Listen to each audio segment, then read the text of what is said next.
Peristiwa pembelotan pasukan di Perang Uhud.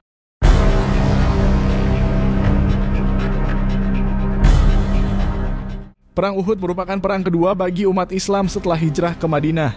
Perang yang dipimpin langsung oleh baginda Nabi Muhammad ini terjadi pada tahun ketiga Hijriyah. Dalam perang ini, kaum muslimin dibagi menjadi 3 kelompok. 1. Kelompok Muhajirin benderanya dipegang Mus'ab bin Umar. 2. Kelompok Bani Aus benderanya dipegang Usaid bin Hudair. 3. Kelompok Khazraj benderanya dipegang Al-Hubab bin Munzir Al-Jamuh. Pasukan umat Islam terdiri dari 1.000 orang. Beberapa di antaranya juga terbagi 100 prajurit mengenakan baju besi dan 50 orang berkuda. Sementara di pihak kafir, Quraisy persiapannya cukup matang, karena dipersiapkan dalam waktu 1 tahun. Kelompok kafir Quraisy yang dikomandoi Abu Sofyan bin Harb tak ingin mengulang kekalahan yang kedua kalinya. Peta kekuatan kafir Quraisy terdiri dari 3.000 prajurit.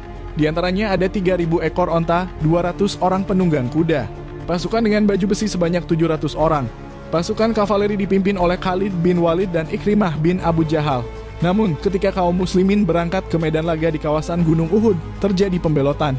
Mereka membelot karena provokasi dari Abdullah bin Ubay.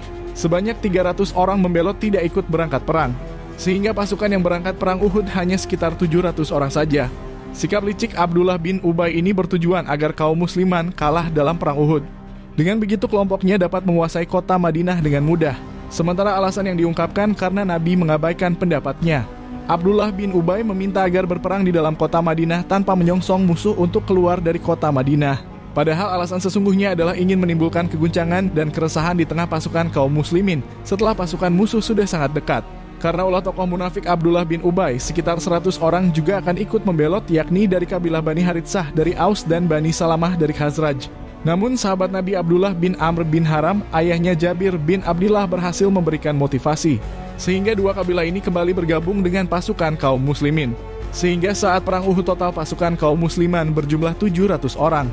Mereka tentu kalah jumlah dengan pasukan kafir Quraisy yang saat itu berada di angka 3.000 orang dengan persenjataan yang memadai. Untuk diketahui, penyebab utama terjadinya perang Uhud adalah kekalahan Quraisy pada perang Badar, dan banyaknya tokoh mereka yang mati. Di antaranya Abu Jahal Amru bin Hisham, Umayyah bin Khalaf, Utbah bin Rabi'ah. Para tokoh kafir Quraisy melarang penduduk Mekah meratapi para korban dan tidak buru-buru menebus tawanan perang. Tak hanya itu, kehidupan ekonomi Quraisy sangat tergantung dengan perdagangan. Sementara itu, jalur perdagangan Quraisy ke Syam hampir pasti melewati pinggiran Madinah.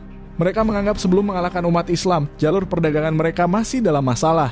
Simak terus channel Cak Bajol 1926 dan follow akun TikTok Cak Bajol. Selanjutnya akan kita bahas bagaimana strategi Rasulullah dapat memenangkan perang Uhud. Selama ini banyak anggapan kaum muslimin kalah di perang Uhud. Namun, fakta sejarah berkata lain.